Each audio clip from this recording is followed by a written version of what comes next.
tonight's chat is about that basically balance is a myth. Now, what I mean by that is that we can have complete balance in a war game. So if you take Warcry as an example, if Games Workshop had released one faction with one list and said, that's all that's coming out, but it's perfectly balanced. So no matter what I've got is exactly as the same as what my opponent's got, and it is symmetrical deployment, symmetrical terrain. The game is about as balanced as it can be at that point, because we both have exactly the same abilities, exactly the same models, exactly the same list. But we don't really want that, do we? That's not very interesting. It's not very fun. It's not thematically very interesting. We don't really get to do the list building side of things that some people enjoy.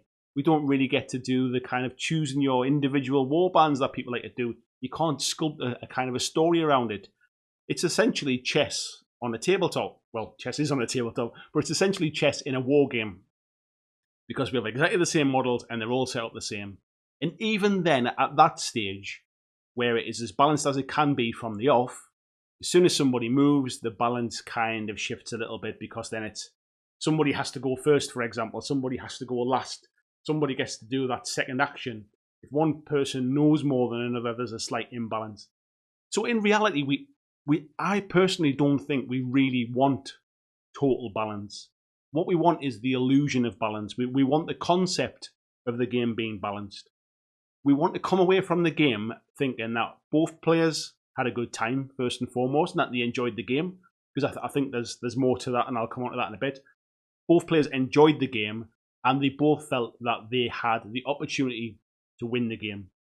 So I think what I'm kind of saying is that basically that perfect balance doesn't exist within wargaming, and we don't really want it to exist. We want that little bit of kind of sometimes having a bit of an uphill struggle.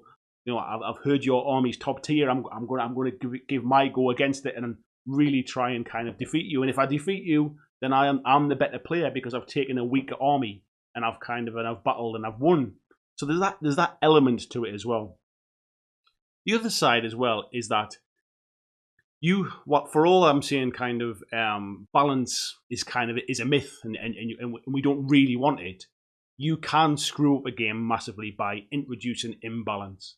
So you can throw a spanner in the works. You can completely overpower, sort of underpower an army. You can completely put too much power into one particular faction.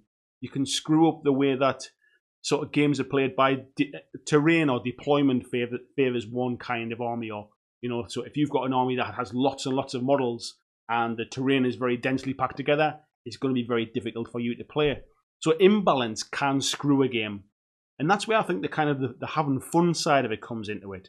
That if you come away from that game not enjoying it because you feel that you've had a negative play experience, then the balance is kind of irrelevant. Is it imbalance that's driven you to have that negative experience, or is it just the fact that this game wasn't for you, kind of thing? Maybe the rules weren't your kind of thing. So there's a few things in there, and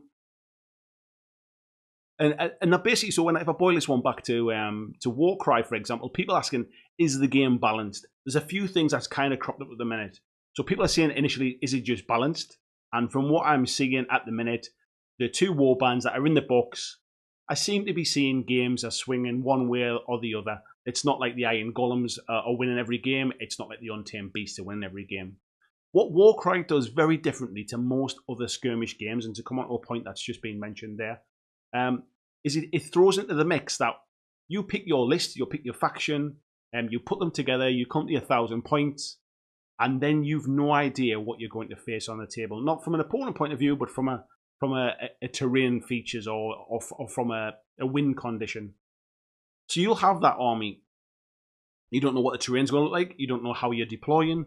You don't know what the actual condition to win is. Do I need a fast-moving army to try and grab things and get them off the board? Do I need a powerful army because I have to defeat the enemy? Do I have to hold somebody off? Do I have to capture beasts? All these different kind of things. You also then throw into the mix the fact that we've got the altered deployment as well. So you have the dagger, the shield, and the hammer deployment.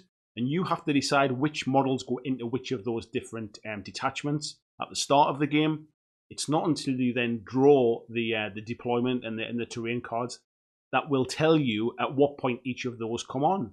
So this also introduces some kind of imbalance depending upon how you structured that up.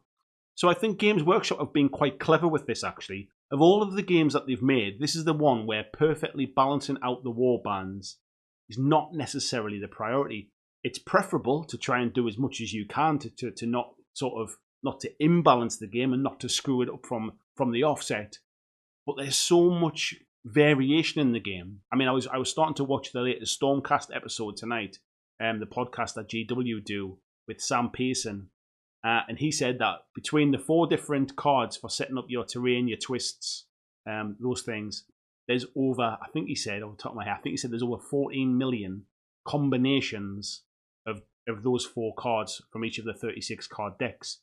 So if you build all of that in, the balance between the warbands becomes slightly less important.